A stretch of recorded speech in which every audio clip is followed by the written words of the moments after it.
Hi, kids. We need to talk.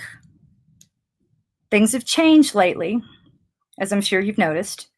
It's not that I try to be the cool mom as much as I want this moment to be yours. My moment's already kind of passed. I'm old now. And I do have a few concerns about how you're spending your time. And I'm worried about the friends you're spending that time with. And I've kept my mouth shut for the most part and said, this is what you want to do, and you need to do this your way. But now the time has come where we have to start asking ourselves, is the things that I'm doing effective, and are they leading to the changes that I want to see? So I've said these things. That's nothing new. I'm not saying anything that I have never said before. But what I'm doing this time is bringing in your father. Because maybe you'll listen when he says these same things to you. So, no further ado, here are your protest dads. I'm sure you recognize them both. Would you like to take it away, Mr. Baumgartner? I know some of you take particular delight in saying, do you know who my mom is? Knowing that I'll show up pretty quickly, and that's fine. You can keep doing that. I didn't join the DAR to have all this respectability for it to be wasted. Say the catty thing. But the fun thing you get to do now is say, do you know who my dad is? Burke Baumgartner. And then see the look on the police officer's face when they come to your door. How much fun will that be, Dad? Oh, oops. Let me, there, I had you muted. I'll unmute you there. All right. How much fun will that be? Well, thanks, MK. I'm honored by the suggestion. I won't presume to be anybody's dad, but I am here to provide any kind of insight and guidance that I can to anybody who's exercising their First Amendment rights and who wants to see the change that I think that we all want to see. Both myself and Adam Yost, who's on the line here, who I work with, have been to many protests, and we're very committed to the cause. And we're very grateful to you, MK, for the guidance that you've given to so many protesters. And like I said, we're here to help in any way that we can. And that's kind of the first thing I wanted to start with, because I know that the streets are full of people who we forget because we've been manipulated with it, right? Like the cool thing to do about 5-6 years ago was like, we're all on the same team. We want the same thing. And then Democrats would like start talking and try to like really engage you to prove that at the end, what you really want is the exact same thing. And it just got really tiresome. So it is hard to hear when someone's telling you this thing you want to do is not going to lead to the outcome that you want. It's hard to remember that person's on your side wanting the same thing. Like if we say no or not now, that doesn't necessarily mean like F you. It's not, that in and of itself is not an act of war. And we've really got to stop treating it as such if we're going to keep moving the ball forward. Because what we saw today, as you said to me on the phone earlier, it does signal a very big shift. And it's one we all need to be taken seriously, unless we just have so much money lying around that we can afford to not worry about the number of felony convictions or charges that might be on our record into perpetuity. You know, I think you bring up a really good point. Anytime that there's a movement, anytime that there's a group of people aligned towards the same goal or substantially the same goal, even when there's a small team, there's going to be some infighting in that team. There are going to be differences in opinion about what the outcome should be and what the tactics should be to get those particular outcomes.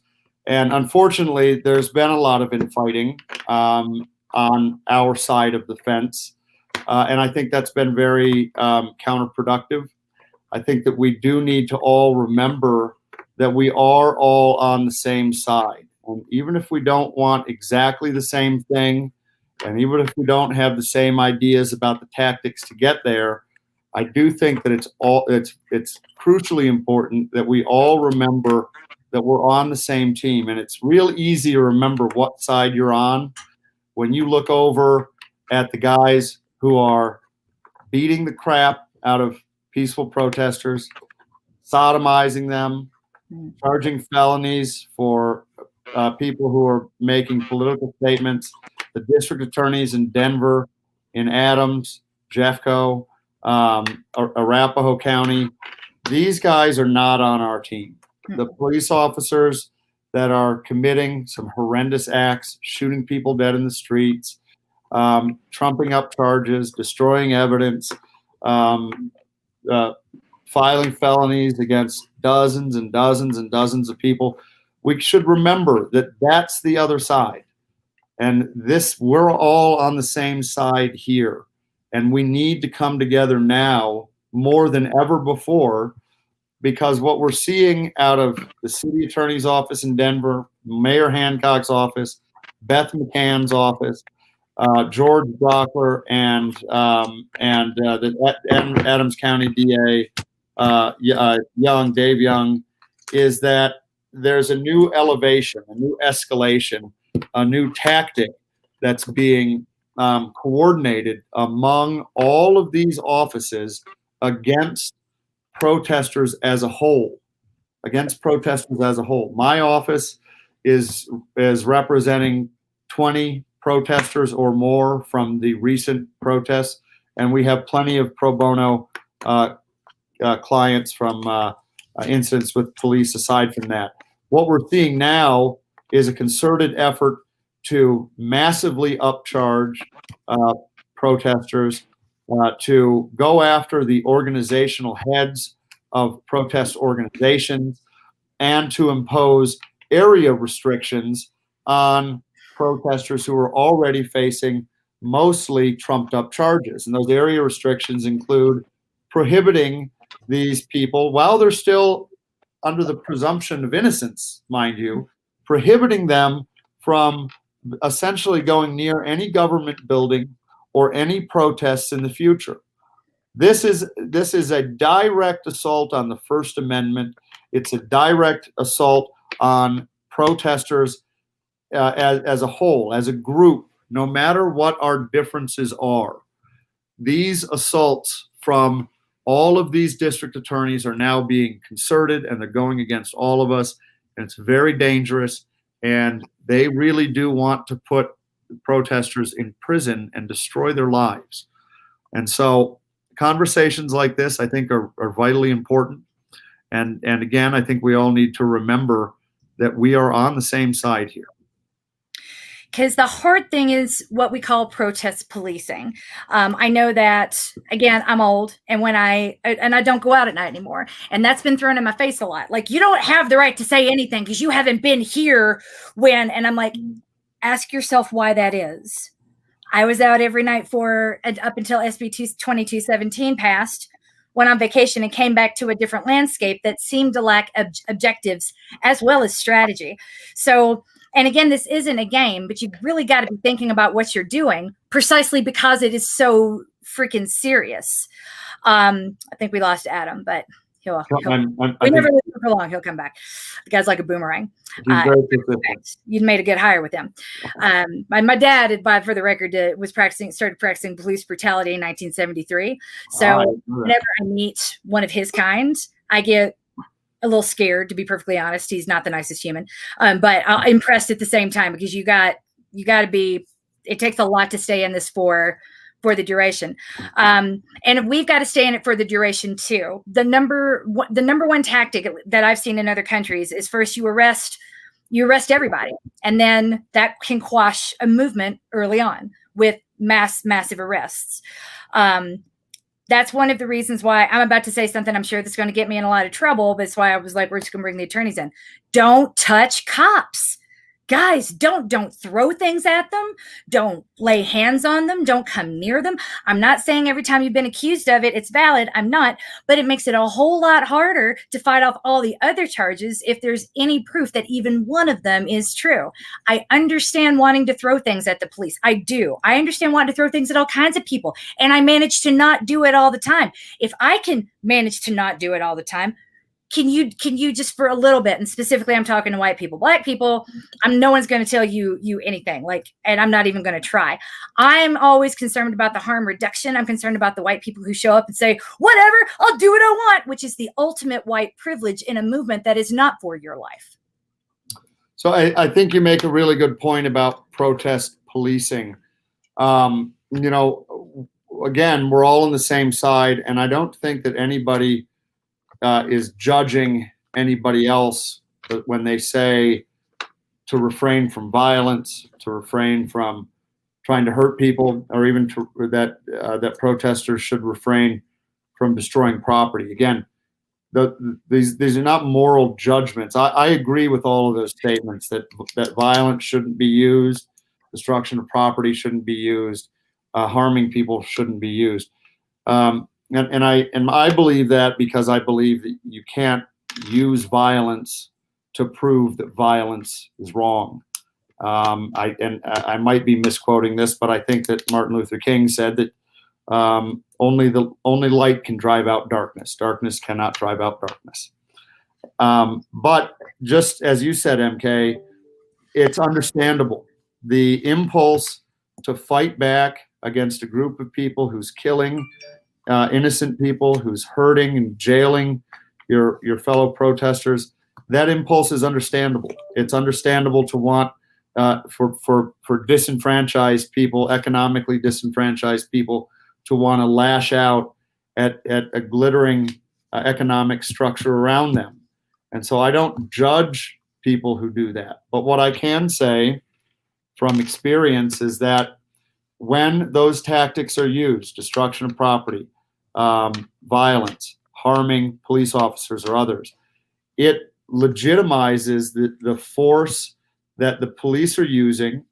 It gives them political cover to do things like we see them doing now, assaulting First Amendment rights, trumping up charges against protesters. The more active, the more they'll trump up charges. And it does not have to be that way. Again, I understand the impulse and I'm not judging. But the more often that happens, the more political cover people like Dave Young and George Brockler and Beth McCann have to take these very authoritarian actions, unconstitutional violations. And so I really do believe that it's very important that we stayed unified in avoiding, resisting that impulse towards the violent tendencies that make us so angry. And I understand that people will say that's protest policing. I'm not here to judge. I'm not here to police. I'm not turning anybody in. But from my perspective, it has real consequences on the protest movement that are negative. It sets the movement back, and it harms the movement in general, and it gives these people legitimacy that they wouldn't otherwise have.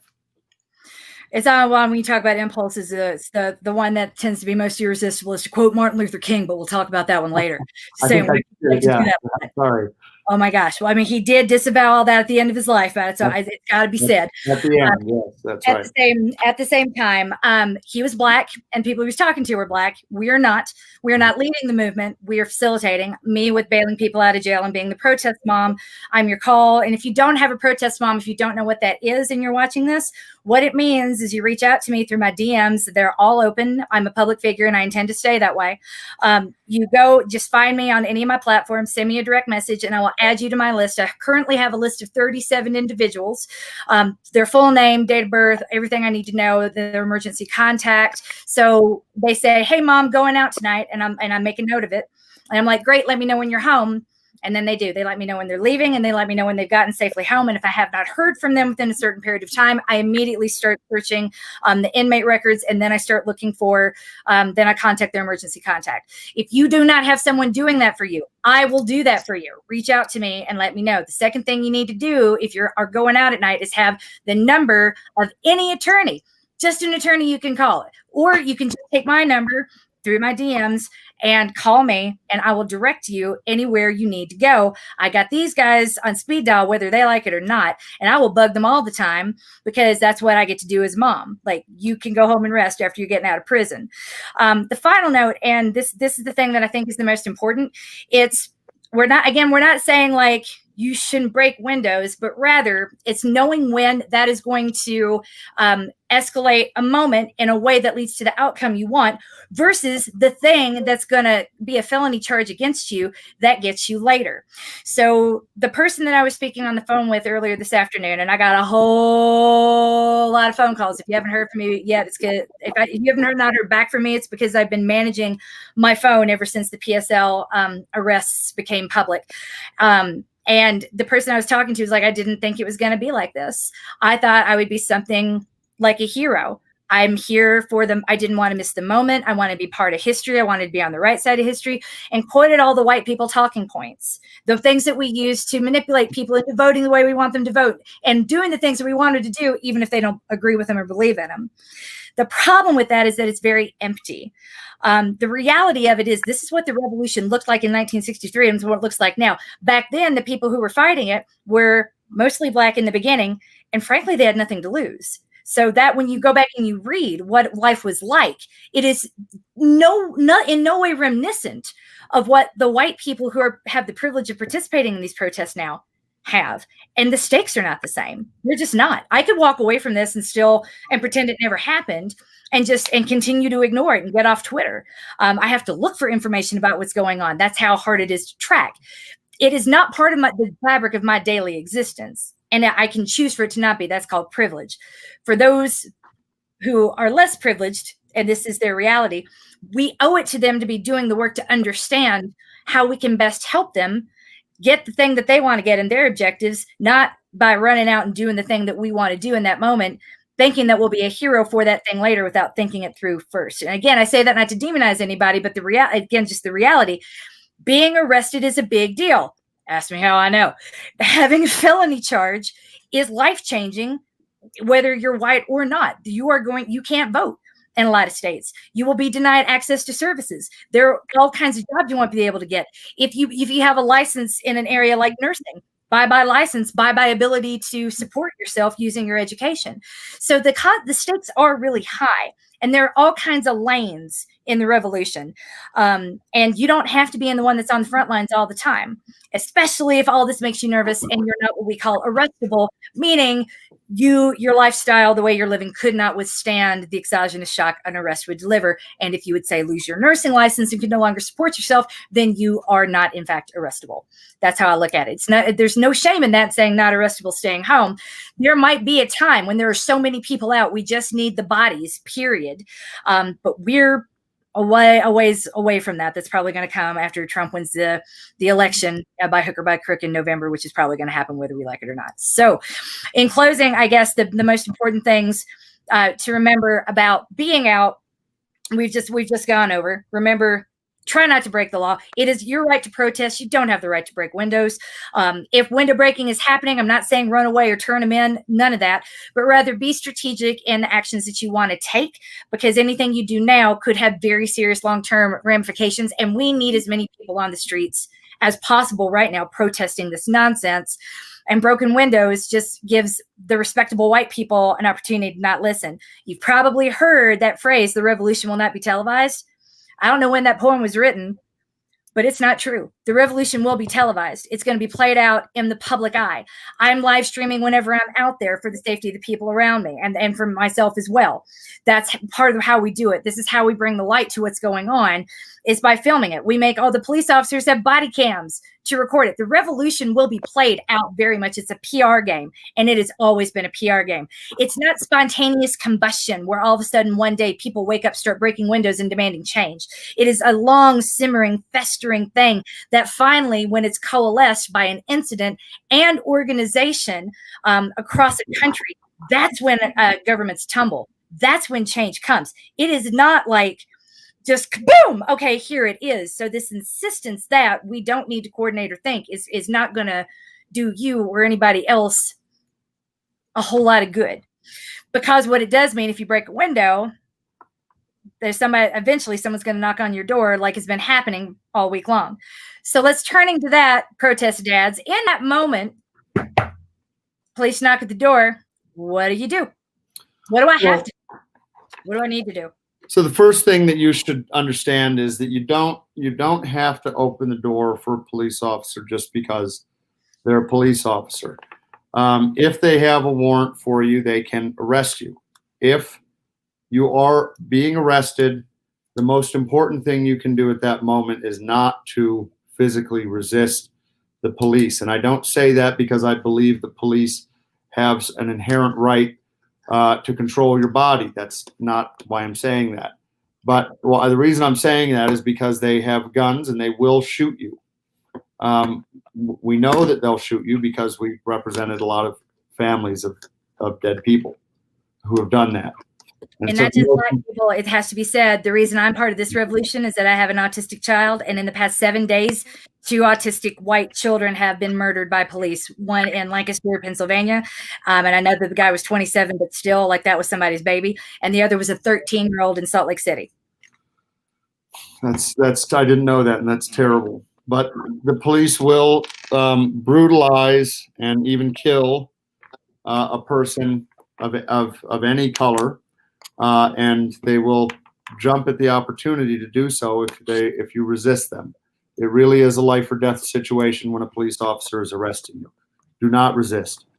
The second thing that you need to understand is that you do not have to speak to the police at all.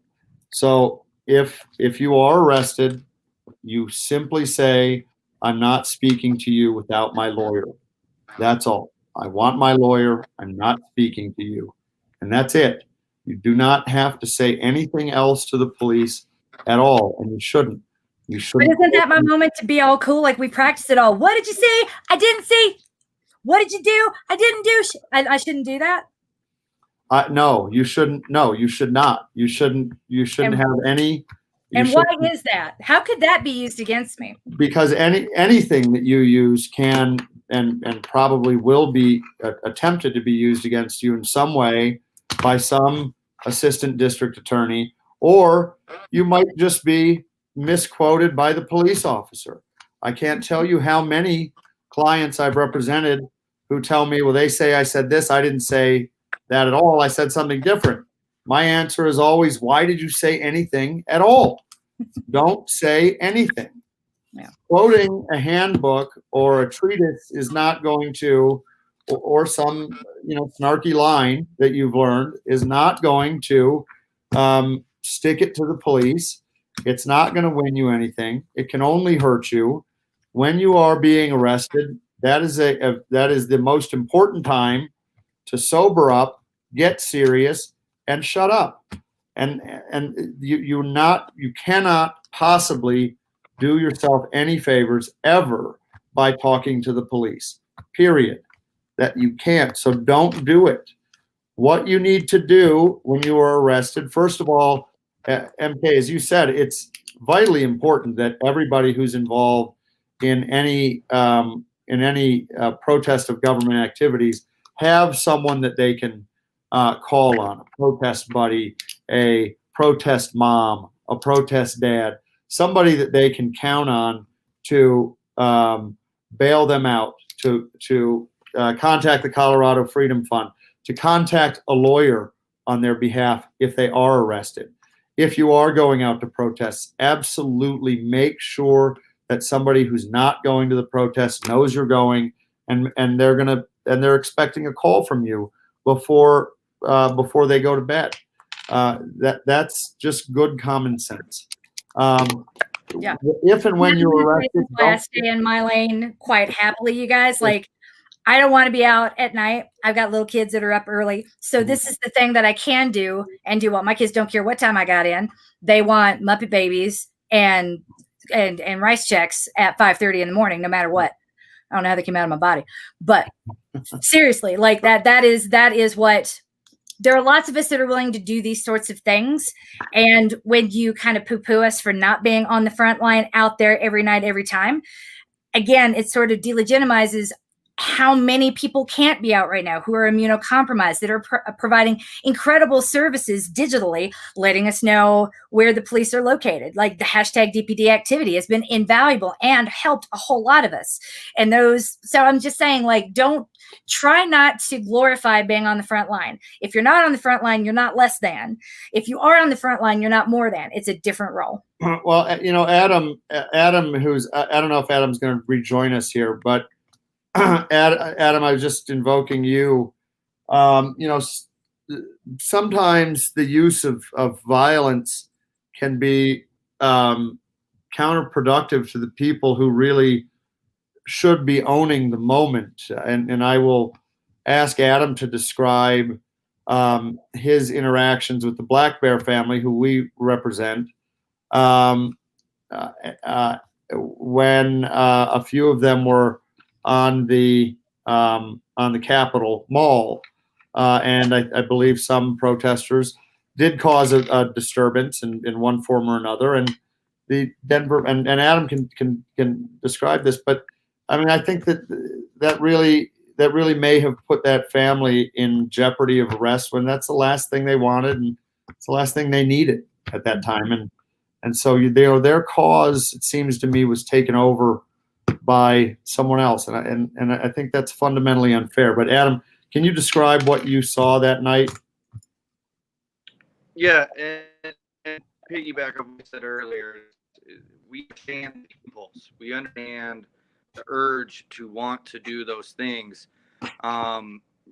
What happened on that night was a march from the Capitol to the vigil, the candlelight vigil that was held by the family the night prior, regarding Mr. Black Bear, and then there was a march back to the Capitol where it all began.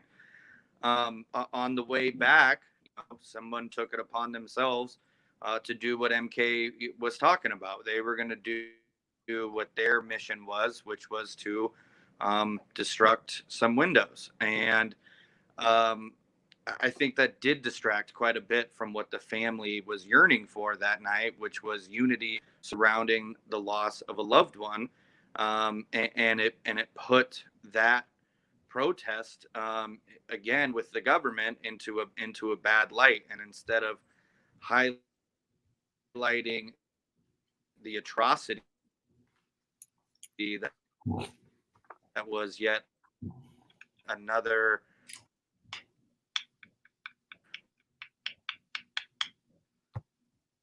Oh, we lost him. Oops. Yeah, Adam might be having a connection problem. I think. That's okay, but I think the point is made. That was supposed to be, that was a protest in the form of a march that was requested by the family directly, and organized, if I remember correctly, by our boy Cody, who is wonderful. He raised $1,500 in bail in 10 minutes, and I'm so proud of him. He's one of my protest kids. Great. Yeah. But I gotta brag on my boy. He's doing great things in this world. But yeah, that was kind of a big deal. And this is not to say we speak for all of them all the time. You actually do. You can, because you represent them. But it's also understanding the time and the place and when it's going to enhance and when it's going to detract. And that's a pretty good example of it detracting. The family was upset. I know that deterred a lot of protesters who initially were coming out in June and have been looking for that same energy. It's why they didn't want to come out, because the arrests were so swift afterwards. They were like, no, I'm not touching that. So I say that there's definitely an optics problem and a PR problem that is keeping protesters at home because they think they're showing up to something to pay respects. And then arrests are happening. It's like, I don't want to have to wear a hard hat and my Israeli gas mask to every vigil downtown at night. And that's, I don't know, that's valid. So you're back there. I'll let you take back over, Adam, or maybe you're not. Anyway, I don't want this to go on for too much longer. We've already way over the time that I'd allotted. I guess to sort of sum it all up, there's a time and place for everything. And if someone says, hey, that tactic, this isn't the time, but this is the place, but it's not the time, that's not always protest policing. At this point forward, we are in a very heated point. Arrests are coming hard and fast. And if you take every please not now as an act of war or something to defy, treating all of us like your mom and your dad and you'll show us, again, I understand that impulse because I was that person for most of my 20s, but I'm begging you, try to back out of that moment as much as you possibly can. I mean, and I'm not, again, not talking to Black people, I'm talking to white people. You got to walk yourself out of that moment if you're white, because what you're doing might not serve the Black Lives Matter movement, which is really what we're all here for, which is a movement expressly about excessive force and fear of police officers and arrests. And nothing says I'm experiencing this on a different level than the people around me than by doing things that could get you arrested with impunity. I think that's very well said. And I know you need to wrap up, and I would just remind everybody to take your protest mother's advice. Have somebody who's not in the protest who you're going to call when you exit the protest. Take my advice, please. Do not say anything other than you want to talk to a lawyer, and then call, and then have a number in your pocket or memorize that you can call when you get your first call. Somebody who's going to get you out of jail. Do not talk to the police. Could take it from two people who know a whole lot more about the system than either one of us would want to. Just because you have a case, just because your rights were violated, just because your life was destroyed, doesn't mean you have recourse. Doesn't mean a lawyer will take your case, and doesn't mean you'll ever see justice. So when we go out there, that's a risk that we all take. Please, from this point forward, make it as much of a calculated risk as you possibly can. You have so much to offer, not just this movement, but this moment and the world around you. Let's not waste it in the heated moment. Let's use all of you strategically, because I really want you here for the long haul. And I'm hoping it'll be shorter, but it's not going to be shorter if we fan the flames really, really high in one night. We've got to keep this sustained, moving the ball over time. So thank you so much, Protest Dad. You're amazing. Remember, call me, not him. I'll bug him. But and thank you to Adam, who unfortunately we had, but everybody knows Adam anyway. He's out all the time. And I want, before I sign off, I want to mention that too. Adam's a cool dude. No one comes into civil rights law hoping to make a lot of money. Even when you big, large settlements against municipalities, they almost never pay out. Almost never. So when Adam likes, he has First Amendment rights too, and he shows up and he gets really mad when he sees things that are violated because he knows the system and he wants to help people. So rather than seeing that as gross, what was gross was when I would go up to people and hand them my dad's business card when I was little. We'd be at a wedding, just in case you change your mind, because and it was tacky and it was terrible and it was a little bit cute and funny because I was little. But it is ambulance chasing. When a lawyer chases an ambulance, or in that John Grisham book where the Danny DeVito walks around the hospital handing out his card, that's gross too. Being at a protest saying everything I'm seeing is wrong and awful, it's a little bit different. Showing up to a vigil to pay respects, again, that's a little bit different. Let's not lump all that in together, because what are they getting? Pro bono work? Do you have any idea what an attorney's retainer is? They start at $25,000. Do you have $25,000? No, they're not going to go to a protest trying to find big clients. And the odds of you having a case that is prosecutable and will win, 1 in 180. The odds of you winning and it paying out, 1 in 3,600. Those aren't made up statistics. I didn't know if you knew those. I read them this afternoon. I did not know that, but I can tell you that police brutality cases are very difficult. They really are. No person should go to a protest hoping to become a plaintiff, and certainly no civil rights lawyer becomes a civil rights lawyer because they think that's the easiest way to get rich. I can tell you that. At least I haven't met any of them yet.